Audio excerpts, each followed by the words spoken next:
Hello दोस्तों, good evening, Radhe Radhe. आप सभी का स्वागत है आपके अपने यूट्यूब चैनल प्रतिष्ठा हिंदी ज्ञानधारा में।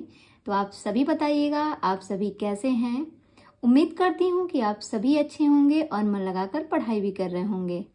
तो दोस्तों, आप सभी को पता है इस समय हम जो सीरीज चला रहे हैं वो है संस्कृत व्याकरण की। और संस्कृत व्याकरण में देखा जाए तो हमारा सारा टॉपिक कवर हो चुका है, बस उपसर्ग और प्रत्यय बचा हुआ है। तो आज मैं उपसर्ग लेकर आई हूँ और आज हम बात करेंगे उपसर्ग के विषय में और साथ ही साथ कुछ अव्यय पद को भी देखेंगे। यहाँ से भी प्रश्न आते हैं। देखिए, उपसर्ग से प्रश्न बनता है, चाहे वो संस्कृत व्याकरण का हो या हिंदी व्याकरण। संस्कृत से भी प्रश्न बना सकते हैं और हिंदी से भी पूछ सकते हैं। तो अगर आप उपसर्ग पढ़े रहेंगे तो हिंदी का क्वेश्चन हो या संस्कृत का क्वेश्चन हो, आप आसानी से सॉल्व कर सकते हैं। तो आज की जो क्लास है हमारी वो होने वाली है उपसर्ग और अव्यय पर। तो इससे पहले, क्लास की शुरुआत करने से पहले, अगर आप में से कोई मेरे चैनल पे फर्स्ट टाइम जुड़ा है तो प्लीज़ वीडियो को आप पूरा देखिएगा। और वीडियो अगर अच्छी लगती है तो चैनल को सब्सक्राइब कीजिएगा, वीडियो को लाइक कीजिएगा और हो सके तो अपने दोस्तों में, रिश्तेदारों में जो भी मतलब हिंदी से तैयारी करने वाले होंगे सब्जेक्ट की, तो उनके पास मेरी लिंक ज़रूर शेयर कीजिएगा ताकि उन लोगों का भी भला हो जाए। और अगर हो सके तो आप सभी मेरे टेलीग्राम ग्रुप को भी ज्वाइन कर लीजिए। अभी बहुत से लोग ऐसे हैं जिन्होंने टेलीग्राम ग्रुप को नहीं ज्वाइन किया है। उसको ज्वाइन करने से फ़ायदा आपका ही होगा। वहाँ पे डेली आपको क्विज मिलेगी और वो ऐसे ही प्रश्न होते हैं कि जो परीक्षा में पूछे जाते हैं, ठीक है। तो वहाँ से आपको टफ क्वेश्चन भी मिलेंगे और इजी क्वेश्चन का भी सामना करना पड़ेगा। तो आप वहाँ से जो है तैयारी जो है आपकी और अच्छी हो जाएगी। और आपने जितनी तैयारी की है ना, तो आपको थोड़ा सा खुद को परखने का मौका भी मिल जाएगा, क्योंकि अभी परीक्षा में मान के चलिए अभी 10 दिन बचा हुआ है। और जितना हो सके तो आप लोग प्रैक्टिस सेट लगाइए। कम से कम एक दिन में आप 2 से 3 प्रैक्टिस सेट लगाइए ही लगाइए। 2 से 3 प्रैक्टिस सेट लगाइए और प्रीवियस ईयर के जो पेपर हैं उनको सॉल्व कीजिए। नहीं ज़्यादा कर पा रहे हैं तो एक दिन में 2 प्रीवियस ईयर के पेपर सॉल्व कीजिए। और इसके पहले भी आप लोगों ने पढ़ा ही होगा, लेकिन दोबारा जब पढ़ेंगे तो इस समय की चीज़ें आपको याद रहेंगी, क्योंकि कोई भी चीज़ अगर आप पढ़ते हैं तो वो ज़्यादातर आपके दिमाग में हफ्ता 10 दिन तक बनी रहती है। तो परीक्षा के दौरान जो है आपको इन सब चीज़ों पर विशेष ध्यान देना चाहिए। और चलिए ठीक है, फिर क्लास की शुरुआत करते हैं, नहीं तो बातें ख़त्म नहीं होंगी और टॉपिक हमारा धरा का धरा रह जाएगा। तो ठीक है फिर। और उपसर्ग आज हमें पढ़ना है, उपसर्ग। तो चलिए सबसे पहले हम उपसर्ग के विषय में जानते हैं।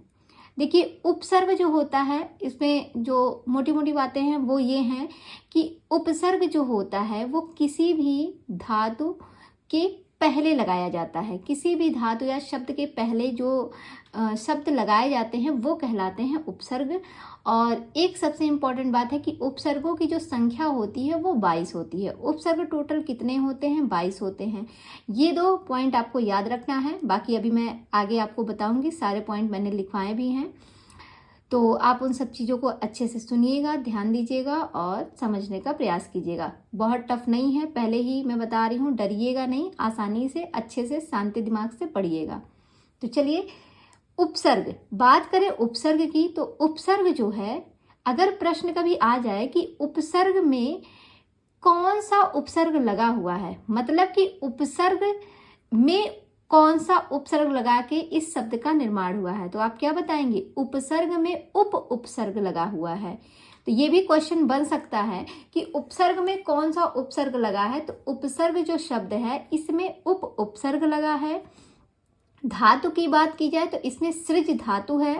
और अगर प्रत्यय की बात की जाए तो इसमें घ्या प्रत्यय लगा हुआ है।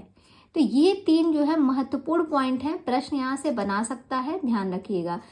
उपसर्ग में उप उपसर्ग है, धातु इसमें सृज धातु है और प्रत्यय इसमें घ्या प्रत्यय है। इन तीनों से मिलकर जो है उपसर्ग शब्द बना हुआ है।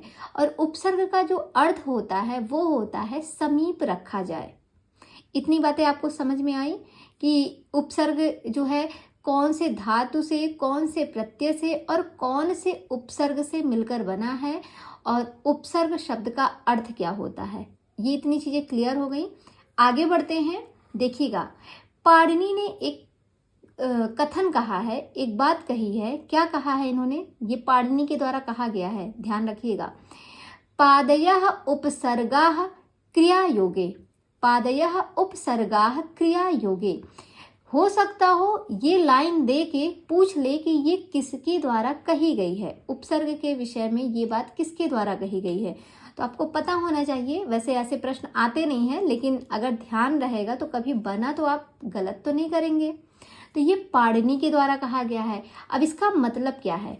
प्रादयः उपसर्गः क्रिया योगे, कहने का मतलब है अर्थात कि प्रा आदि क्रिया के योग में, अब जो वो 22 उपसर्ग की बात हम कर रहे हैं ना, अभी आगे आपको बताएंगे, तो उन्हीं 22 उपसर्ग की बात कर रहे हैं। यहाँ पे प्रा परा करके है सारे उपसर्ग ना, प्रा परा अप सम अनु अव निस निर, ये पूरे टोटल आपके 22 उपसर्ग हैं। और तो अभी आगे उनकी चर्चा होगी। तो उन्हीं उपसर्गों के विषय में कहा जा रहा है कि प्रा आदि, प्रा आदि मतलब कि आदि से हो गया कि जितने भी उपसर्ग आते हैं, तो प्रा परा आदि क्रिया के योग में उपसर्ग कहलाते हैं।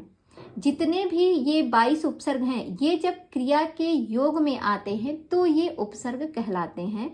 अतः प्रा आदि क्रिया के योग में उपसर्ग संज्ञा होती है। कभी कभी प्रश्न बन जाता है कि प्रा आदि क्रिया के योग में कौन सी संज्ञा होती है, तो वो होती है उपसर्ग संज्ञा। प्रश्न यहाँ से बना सकता है इस लाइन से, तो ये पॉइंट ध्यान रखिएगा। आगे बढ़ते हैं। नेक्स्ट पॉइंट है आपका उपसर्ग के विषय में कुछ महत्वपूर्ण बिंदु हैं, जैसे कि उपसर्ग हमेशा धातुओं या शब्दों के पूर्व ही जोड़े जाते हैं। उपसर्ग भी अव्यय पद ही हैं। तो यहाँ पे क्या कह रहे हैं कि जो उपसर्ग होते हैं वो हमेशा जो है धातुओं या फिर कोई शब्द है उन शब्दों के पूर्व यानी कि पहले ही जोड़े जाते हैं, और उपसर्ग भी अव्यय पद ही हैं। जितने भी ये 22 उपसर्ग हैं ना, ये सारे के सारे अव्यय पद हैं, ये ध्यान रखिएगा। तो ये दोनों पॉइंट इसमें बहुत ही महत्वपूर्ण है। सबसे ज़्यादा ये वाला महत्वपूर्ण है कि उपसर्ग भी क्या है, अव्यय पद ही कहलाते हैं। दूसरा पॉइंट देखिएगा, जो किसी भी धातु या शब्द के पहले आकर जुड़कर अर्थ को बदल देता है उसे उपसर्ग कहा जाता है। मतलब क्या है कहने का, किसी भी धातु या शब्द के पहले जुड़कर अर्थ में परिवर्तन कर देना उपसर्ग कहलाता है। नहीं समझ में आया होगा? आगे देखिएगा एग्जाम्पल। कहते हैं किसी भी धातु, जैसे मान लीजिए एक शब्द है हार, हार एक शब्द है। अब कहते हैं इस शब्द के पहले जुड़कर अगर अर्थ को परिवर्तित कर दे रहा है तो वो कहलाता है उपसर्ग। जैसे हार लिखा है, अब इसमें ये प्रा उपसर्ग लग गया, तो प्रा उपसर्ग लग गया तो ये क्या बन गया, प्रहार हो गया। यहाँ पे सम उपसर्ग लग गया तो यहाँ के क्या बन गया, संहार बन गया। यहाँ पे वी उपसर्ग लग गया तो ये क्या बन गया, ये विहार बन गया। तो ये देखिए, अब जब शब्द तो क्या है, शब्द हार है, लेकिन इसके साथ अलग अलग उपसर्ग जुड़ जा रहे हैं तो इसका अर्थ तो बदल जा रहा है ना, अर्थ तो परिवर्तित हो गया, बदल गया। प्रहार बन गया, संहार बन गया, विहार बन गया। क्या सभी का अर्थ सेम है? नहीं, सभी का अर्थ अलग अलग है। तो मतलब कहने का यही है कि किसी भी धातु या शब्द के पहले जुड़कर जो अर्थ को बदल देता है उसे उपसर्ग कहा जाता है। जैसे कि जय, यहाँ पे जय शब्द है, अब इसमें देखिए परा उपसर्ग इसमें जुड़ा है, तो परा उपसर्ग जोड़ दिए तो यहाँ बन गया पराजय, और यहाँ पे वे उपसर्ग जोड़ दिए तो बन गया विजय। तो पराजय विजय दोनों में अंतर है ना, विजय मतलब जीत हो गई, पराजय मतलब हार हो गई। तो दोनों का अर्थ तो अलग अलग हुआ, यानी कि उपसर्ग जुड़ने के बाद जो अर्थ को परिवर्तित कर दे वो आपके कहलाते हैं उपसर्ग। ये सिंपल सी बात थी जो एग्जाम्पल के द्वारा मैंने आपको समझा दी। अब आगे बढ़ते हैं। अब हम बात करते हैं उपसर्गों की संख्या पर। तो देखिए, जैसा कि ये संस्कृत व्याकरण चल रहा है तो कहते हैं कि संस्कृत व्याकरण में कुल 22 उपसर्ग होते हैं। कितने उपसर्ग होते हैं? 22 उपसर्ग होते हैं। देखिए, आप इन उपसर्गों को जरूर याद कर लीजिएगा, क्योंकि अगर आपको उपसर्ग याद रहेंगे तो आपके बहुत से क्वेश्चन सॉल्व हो जाएंगे। जैसे कि आपको मैंने कारक पढ़ाया था, बहुत से कारक ऐसे थे जिसमें उपसर्गों को ध्यान में रखना था कि अगर ये उपसर्ग लगता है तो इसमें ये कारक होगा। ठीक है। और बहुत सी संधियां आपको पढ़ाई गई हैं जिसमें उपसर्ग का प्रयोग दिखाया गया है। तो ये 2-3 चीज़ें ऐसी हैं जहाँ पे आपको उपसर्ग देखने को मिलेगा ही मिलेगा। तो अगर आपको ये 22 उपसर्ग याद रहेंगे तो आप अच्छे से बता पाएंगे कि हाँ, इसमें ये उपसर्ग लगा हुआ है। तो ये जो उपसर्गों की टोटल संख्या बताई गई है 22, इन्हें हम याद कैसे करेंगे? तो इन्हें आप देखिए, ये 22 उपसर्ग जो है इन्हें आप 4-4 के जोड़े में याद करिए, और अगर हो सके तो इसको गाने की तरह याद करेंगे तो ज़्यादा अच्छे से याद भी हो जाएगा और दिमाग में बैठा भी रहेगा काफ़ी टाइम तक। तो आप इसको इस तरीके से भी याद कर सकते हैं जैसे मैंने याद किया है, और नहीं तो आप अपने से भी कोई धुन बना सकते हैं।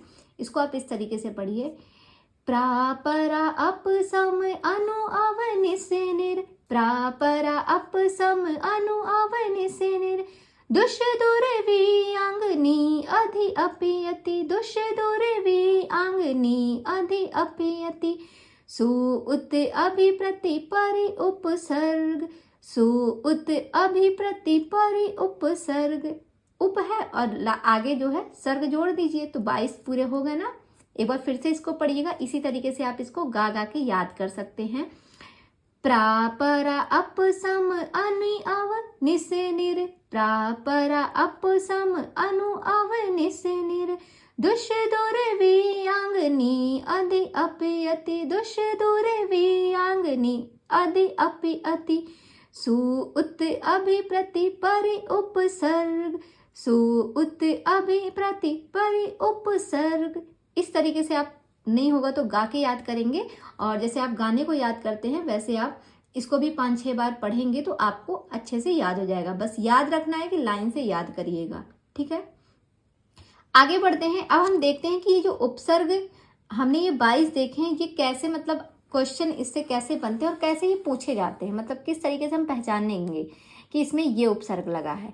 तो देखिए, यहाँ पे मैंने एक साइड उपसर्ग लिखा है और एक साइड लिखा है उपसर्ग युक्त शब्द, ठीक है, कि उपसर्ग से युक्त शब्द कैसे होते हैं। तो जैसे यहाँ पे प्रा उपसर्ग है, अब प्रा उपसर्ग किन किन, इसमें से कौन कौन से शब्द है जिसमें प्रा उपसर्ग लगा है? तो जैसे प्रचारः, तो इसमें क्या है? प्रा उपसर्ग लगा है। प्रसारः, इसमें प्रा उपसर्ग है। प्रकारः, इसमें भी प्रा उपसर्ग है।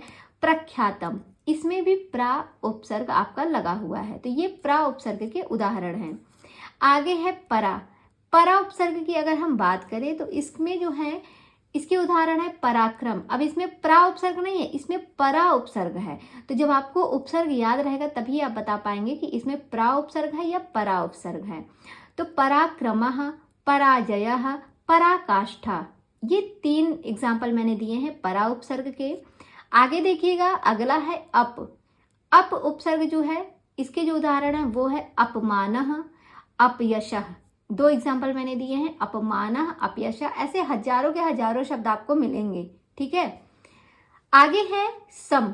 ये बहुत ही इंपॉर्टेंट है। सम उपसर्ग बहुत पूछा जाता है एग्जाम में, इसको आप जरूर ध्यान रखिएगा। और सम उपसर्ग का जो उदाहरण है वो है संकल्पः, सम्मोहः और संग्रह। ये 3 हैं, इसके एग्जाम्पल मैंने यहाँ पे दिए हैं। तो देखिए, जहाँ पे ये बिंदी लगी है तो इसको आप माही पढ़ते हैं।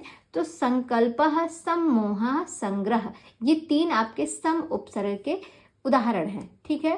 अगर कभी कभी संस्कृत पूछता है तो पूछ लेता है, ये जो संस्कृत हम पढ़ रहे हैं, संस्कृत में कौन सा उपसर्ग लगा हुआ है? तो उसमें यही लगा है उपसर्ग सम। संस्कृत में सम उपसर्ग ही लगा हुआ है। ये बात मैंने बताई भी थी स्टार्टिंग में, और यहाँ पे देखिए उपसर्ग आपको देखने को मिल भी गया। अगला है अनु। अनु उपसर्ग का उदाहरण है आपके पास अनुजः, अनुचर, अनुभवः। ये अनु उपसर्ग के उदाहरण हैं। नेक्स्ट में है अव। अव उपसर्ग भी इंपॉर्टेंट है। अव का है अवगुणः, अवनति, अवतारः। अवगुणः, अवनति, अवतारः, ये 3 जो है इसके उदाहरण हैं अव उपसर्ग के। अब हम बात करते हैं आगे निस। निस उपसर्ग की अगर हम बात करेंगे तो निस के हैं निस्सारः, निश्शांकः, निश्चयः। निस्सारा, निश्शांकः, निश्चयः, ये 3 जो है आपके निस उपसर्ग के हैं। आगे हैं, अगला है निर। निर उपसर्ग का उदाहरण है निरपराध, निरपराधः, निरक्षरः, निर्दयः। निरपराधः, निरक्षरः, निर्दयः, ये 3 जो है निर उपसर्ग के उदाहरण हैं। आगे देखिएगा दुष। दुष की बात करें तो इसके एग्जाम्पल क्या क्या है? दुस्तरः, दुष्करः, दुस्साहसः, ये सारे आपके दुष उपसर्ग के उदाहरण दिए गए हैं। मान लिया प्रश्न आ जाएगा दुष्करः में कौन सा उपसर्ग लगा हुआ है, तो आप बताएंगे दुष उपसर्ग इसमें लगा हुआ है दुष्करः में। दुस्साहसा में भी दुष उपसर्ग लगा हुआ है। आगे देखिएगा अगला है दुर। दुर की बात करें तो इसके एग्जाम्पल हैं दुराचारः, दुर्गतिः, दुरात्मा। दुराचारः, दुर्गतिः, दुरात्मा, ये दुर उपसर्ग के उदाहरण हैं। नेक्स्ट में है वी। वी उपसर्ग की बात करें तो इसके उदाहरण हैं विकारः, विवादः, विज्ञानम, ये 3 जो है वी उपसर्ग के उदाहरण हैं। अब देखिए जो उपसर्ग लग रहे हैं ये क्या हो रहे हैं, ये अर्थ को परिवर्तित कर दे रहे हैं ना। विकारः, विवादः, वाद और विवाद हो गया, वाद विवाद हो गया, वी उपसर्ग लग गया तो ये विवाद हो गया, दोनों का अर्थ अलग हो गया, वाद का अलग विवाद का अलग। विज्ञानम, एक होता है ज्ञान और एक हो गया विज्ञानम, यानी कि विशिष्ट ज्ञान हो गया। तो विज्ञानम वी उपसर्ग लग गया तो इसका भी अर्थ चेंज हो गया, है कि नहीं? तो उपसर्ग यही होता है कि जो किसी भी धातु या शब्द के पहले लगते हैं और उसके अर्थ को परिवर्तित कर देते हैं। आगे देखिएगा आंग। आंग उपसर्ग की अगर हम बात करें तो इसको हम लिखते कैसे हैं? आ के साथ लिखते हैं, ठीक है। तो आ यानी कि दीर्घा, तो जहां भी आपको दीर्घ आ दिखेगा आप वहां पे कौन सा उपसर्ग बताएंगे? यही आंग उपसर्ग बताइएगा, ये उपसर्ग मत बताइएगा, ये उपसर्ग बताइएगा, ठीक है। उपसर्ग ये होता है, लिखा इस तरीके से जाता है, समझिएगा। आहारः, आरंभः, आग्रह, ये 3 इसके एग्जाम्पल हैं। आगे देखिएगा 13वें नंबर का है नि उपसर्ग। नि उपसर्ग से बना हुआ शब्द है निबंधः, नियुक्तः, निषेधः, निवारणम, ये नि उपसर्ग के हैं। अधि उपसर्ग का बहुत पूछा जाता है एग्जाम में, इसका ध्यान रखिएगा। अधि उपसर्ग का है अधिकतम, अध्यात्मम, अधिकृत, अध्यात्मम, अधिकृतः। अच्छा आप सोच रहे होंगे इसमें अध्या या क्यों हो गया, तो आप जानते हैं ई का या होता है। ये देखिए कुछ कुछ परिवर्तन आपको ध्यान रखना होगा। जब हम संधि पढ़ रहे थे तो हमने वहां पे बताया था कि जहाँ पे ई रहेगी वहां पे ई का या हो जाएगा, ऊ का वा होगा, री का रा होगा, तो कहीं कहीं पे परिवर्तन होता है। तो ये चीज आप समझिएगा कि यहाँ पे या कैसे हो गया, तो ई का यहाँ पे या हो गया, तो यहाँ बन गया अध्यात्मम, ठीक है, अधिकृतः। बाकी सब में अधि दिख रहा है बट इसमें ई नहीं दिख रहा है ना, तो इसमें क्या हो गया, ई का या हो गया यहाँ पे। आगे बढ़ते हैं, अगला है अति। अति की बात करेंगे तो इसमें भी देखिएगा इसका जो एग्जाम्पल है तो इसमें भी ई की जगह या हो गया है, या परिवर्तित हो गया है। तो अत्याचारः, अत्युत्तमम, अतिरिक्तम, ये अति उपसर्ग के उदाहरण हैं। अगला है सु। सु भी बहुत पूछा जाता है। सु का है स्वागतम। अब देखिए यहाँ पे सु ऊ है ना, छोटा ऊ, और ऊ का हमेशा कहते हैं वा में परिवर्तन होता है। सु ऊ का वा में परिवर्तन होता है, तो सु का क्या हो जाएगा, स्वागतम हो गया, यहाँ पे सुक्ति हो गई, यहाँ पे सुपुत्र हो गया। स्वागतम, सुक्ति ही, सुपुत्र, ये 3 जो है सु उपसर्ग के उदाहरण हैं। अगला है उत। उत का उत जो है इसके एग्जाम्पल हैं उत्पत्ति ही, उत्तम, उद्धारः। तो देखिए मैं यहाँ पे इसलिए आपको दिखा रही हूँ ये सारे एग्जाम्पल कि अगर इसमें से कोई प्रश्न आ जाएगा तो आप इसको समझ जाएंगे कि इसमें कौन सा उपसर्ग लगा हुआ है। ऐसे ही कोई शब्द दे देगा, मान लिया दे देगा आपका अध्यात्मम, अध्यात्मम में कौन सा उपसर्ग लगा है, तो आप बताएंगे, अध्य नहीं बताएंगे ना, कहेंगे अध्य तो कोई उपसर्ग ही नहीं होता, अधि उपसर्ग होता है। तो जब आप उपसर्ग याद किए रहेंगे तभी आप बता पाएंगे कि उपसर्ग होते कौन कौन से हैं। तो ये आपको समझ में आ गया। आगे देखिएगा प्रति। नहीं, अभी की बात करें, अभी तो रह गया। अभी उपसर्ग को देखेंगे तो अभी उपसर्ग का है अभ्यागतः, अभिमानः, ये अभी उपसर्ग के उदाहरण है। देखिए एक है अधि उपसर्ग और एक है अभी उपसर्ग। अभी उपसर्ग भी होता है, अधि उपसर्ग भी होता है, तो ध्यान रखिएगा। तो ये अभ्यागतः और अभिमानः दोनों अभी उपसर्ग के उदाहरण हैं। बात करें प्रति की, तो प्रति का है प्रतिकूलम, प्रतिध्वनि, प्रतिकारः, ये 3 इसके एग्जाम्पल हैं। नेक्स्ट में है परि। परि का है परिश्रमः, परिचय, परिश्रम, परिचय, ये परि उपसर्ग के उदाहरण है। इसके बाद है उप। उप की बात करें, उप का है उपकारः, उपदेशः, उपाधि, उपकारः, उपदेशः, उपाधि। और एक लास्ट में है अपि, जो कि मेरा छूट गया था, ऊपर ही लिखना था पर मैं यहाँ पे लिख दी हूँ। तो जो 22वें नंबर पे है वो है अपि। अपि का है अपिधानः अपिगिरडः, अपिधानः अपिगिरडः, ये अपि उपसर्ग का उदाहरण है। तो आपको ये चीज समझ में आ गई कि उपसर्ग क्या है और इससे बनने वाले शब्द जो है वो कैसे बनते हैं। तो देखिए, प्रश्न इसी में से कोई एक शब्द पूछ लेगा, कह देगा बताइएगा इसमें कौन सा उपसर्ग लगा हुआ है। तो प्रतिध्वनि बोलेगा तो आप बता देंगे इसमें प्रति उपसर्ग लगा है। उत्तम बोल दिया तो आप बता देंगे इसमें उत उपसर्ग लगा हुआ है। उद्धार बोलेगा तो आप इसमें बताएंगे कि इसमें उत उपसर्ग, उद उपसर्ग तो कोई होता नहीं है। तो ता था दा, ये अपने तृतीया से परिवर्तित हो गया, अपने वर्ग के तृतीय वर्ण से परिवर्तित हो गया उत। तो ता जो है वो दा में परिवर्तित हो गया तो बन गया उद्धार। ठीक है, तो उत का जो है इसमें उद्धार में कौन सा उपसर्ग लगा है, उत उपसर्ग लगा है। तो ऐसे ही आप समझिएगा और क्वेश्चन को सॉल्व कीजिएगा। और आगे चलिए, इससे कुछ बनने वाले वाक्य को हम देख लेते हैं। जैसे कि यहाँ से प्रश्न आते हैं तो देखिएगा, यहाँ पे मैंने कुछ लिया है, कुछ पॉइंट यहाँ पे रखे हैं। जैसे पहला है क्वेश्चन, पहला देखिएगा दिया है सूर्यः उदयति, सूर्यः उदयति। अब इसमें जो रेड कलर से मैंने दिया है ना, रेड कलर से जो मैंने लिखा है शब्द, इसमें पूछेगा कि जैसे मान लिया क्वेश्चन दे दिया सूर्यः उदयति, तो उदयति के नीचे रेखांकित कर देगा, नीचे ऐसे अंडरलाइन कर देगा और पूछेगा रेखांकित किए हुए शब्द में कौन सा उपसर्ग प्रयोग किया गया है। तो इसमें अब जो रेड कलर से है इसमें आपको बताना है कौन सा उपसर्ग है। तो उदयति, तो उदय तो कोई उपसर्ग नहीं होता, आप पहले ही समझ जाएंगे, उद तो कोई उपसर्ग नहीं होता।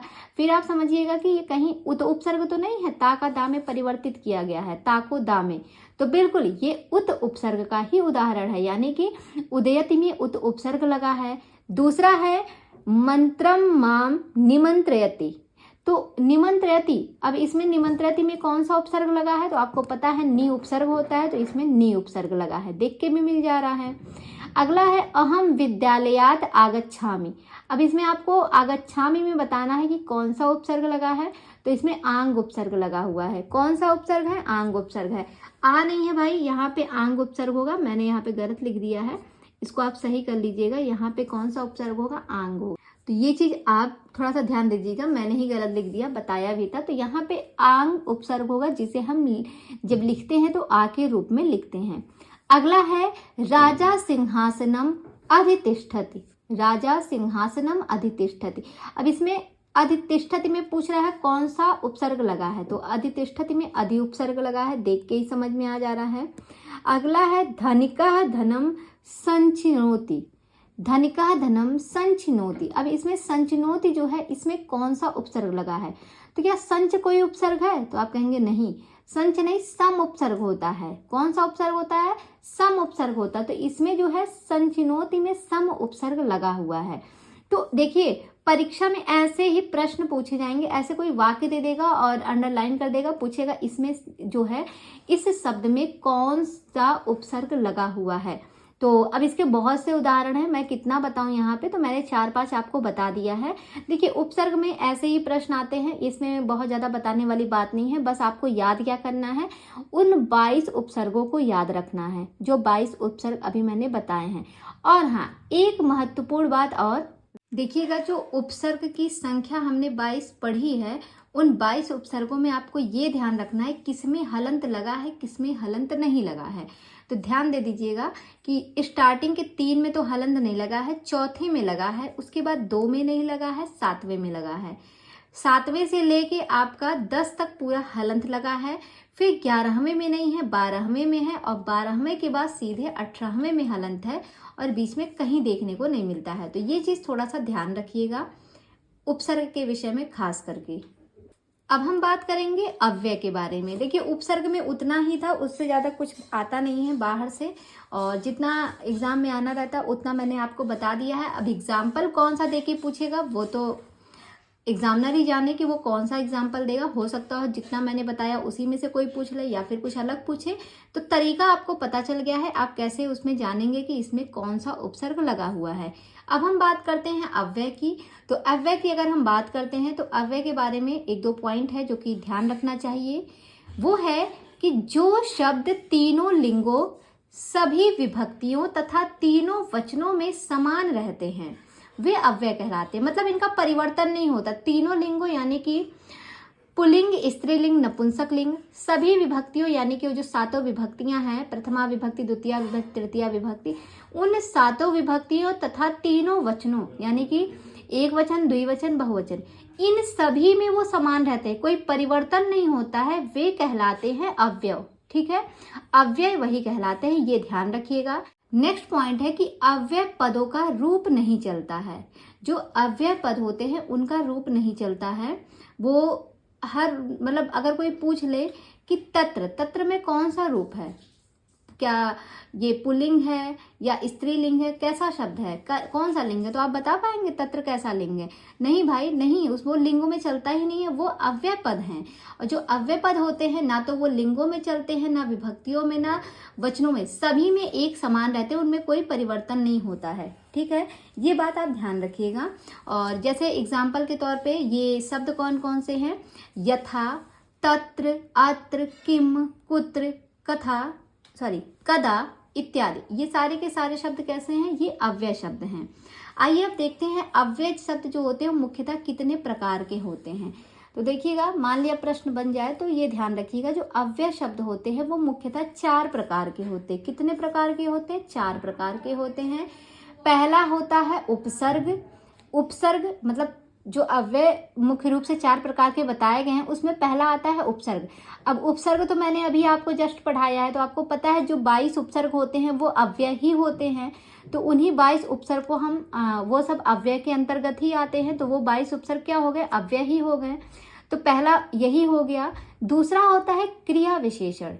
क्रिया विशेषण जैसे कि अधुना, अधुना, अभितः, अत्र, ये मतलब जो क्रिया की विशेषता बताते हैं, क्रिया के साथ आते हैं, वो अव्यय पद कहलाते हैं।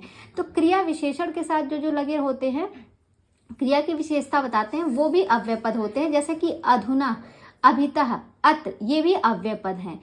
अगला है समुच्चय बोधक। समुच्चय बोधक में जैसे कि आपके शब्द आ गए तथापि, वह, चा, इति, ये सारे के सारे समुच्चय बोधक शब्द हैं, समुच्चय बोधक हैं, और ये सारे के सारे अव्यय शब्द हैं। तथापि, वा, चा, इति, ये सारे के सारे अव्यय शब्द हैं।